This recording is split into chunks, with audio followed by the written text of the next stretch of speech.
ನಮಸ್ಕಾರ ಸ್ನೇಹಿತರೆ, ನಿಮ್ಮೆಲ್ಲರಿಗೂ ನಮ್ಮ ಚಾನೆಲ್ಗೆ ಸ್ವಾಗತ.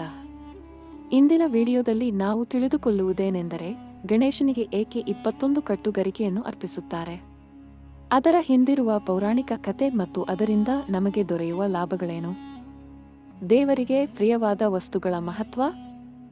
ಪ್ರತಿ ದೇವರಿಗೆ ಅವರು ಇಷ್ಟಪಡುವ ವಸ್ತುಗಳು ಇವೆ. ಉದಾಹರಣೆಗೆ, ವಿಷ್ಣು ದೇವರಿಗೆ ತುಳಸಿ, ಶಿವನಿಗೆ ಬಿಲ್ವಪತ್ರ, ಲಕ್ಷ್ಮಿಗೆ ಕಮಲಪುಷ್ಪ, ಹಾಗೆಯೇ ಗಣೇಶನಿಗೆ ಮೋದಕ ಮತ್ತು ಗರಿಕೆ ಬಹುಮಹತ್ವದ್ದಾಗಿವೆ. ಗರಿಕೆ ಇಲ್ಲದೆ ಪೂಜೆ ಪೂರಕವಲ್ಲ. ಗಣೇಶನಿಗೆ ಗರಿಕೆ ಅರ್ಪಿಸದೆ ಮಾಡಿದ ಪೂಜೆಯು ಸಂಪೂರ್ಣವಲ್ಲ ಎನ್ನುವುದು ಶಾಸ್ತ್ರಗಳು ಹೇಳುವ ಮಾತು. ಗಣಪತಿಗೆ ಇಷ್ಟವಿರುವ ಈ ಗರಿಕೆ ಹುಲ್ಲು ನಂಬಿಕೆಯ ಪ್ರಕಾರ ಆತನನ್ನು ತಕ್ಷಣ ಪ್ರಸನ್ನಗೊಳಿಸುತ್ತದೆ. ಆದ್ದರಿಂದ ಪೂಜೆಯಲ್ಲಿ ಗರಿಕೆ ಕೊಡಲೇಬೇಕು. ಯಾಕೆ 21 ಕಟ್ಟುಗರಿಕೆಯನ್ನು ಅರ್ಪಿಸುತ್ತಾರೆ? ಈಗ ಕೇಳಬಹುದು, ಏಕೆ ನಿಖರವಾಗಿ 21 ಕಟ್ಟು? ಇದು ಯಾವುದೋ ಕಟ್ಟುಪಾಡಿನೆಂದು ಅಲ್ಲ. ಇದರ ಹಿಂದೆ ಇದೆ ಒಂದು ಅನಲಾಸುರನ ಕತೆ.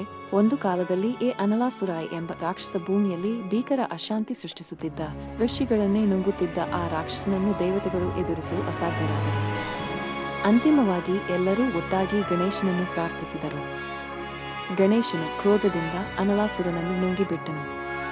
ಆದರೆ ಅವನನ್ನು ನುಂಗಿದ ಬಳಿಕ ಗಣೇಶನ ಹೊಟ್ಟೆಯಲ್ಲಿ ಭಾರೀ ಉರಿ ಉಂಟಾಯಿತು.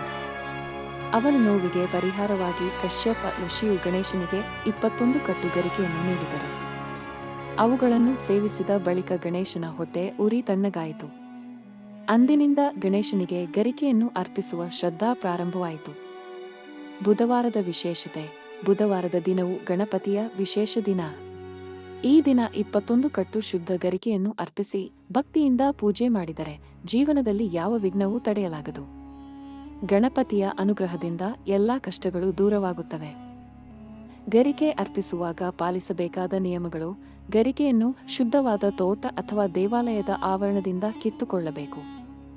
ಕಿತ್ತ ನಂತರ ಶುದ್ಧ ನೀರಿನಲ್ಲಿ ತೊಳೆಬೇಕು. 21 ಕಟ್ಟುಗಳಾಗಿ ಬಂಧಿಸಿ ಶ್ರದ್ಧೆಯಿಂದ ಗಣೇಶನಿಗೆ ಅರ್ಪಿಸಬೇಕು. ಮನಬಂದಂತೆ ಅರ್ಪಿಸಿದರೆ ಫಲ ಸಿಗದು ಎನ್ನುವುದು ಶಾಸ್ತ್ರದ ಮಾತು.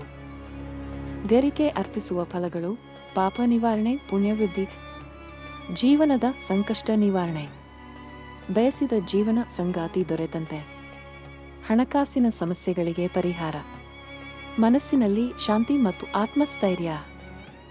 ಈಗ ನಿಮಗೆ ಗೊತ್ತಾಯ್ತಲ್ಲ, ಗಣೇಶನಿಗೆ ಗರಿಕೆ ಯಾಕೆ ಅರ್ಪಿಸಬೇಕು.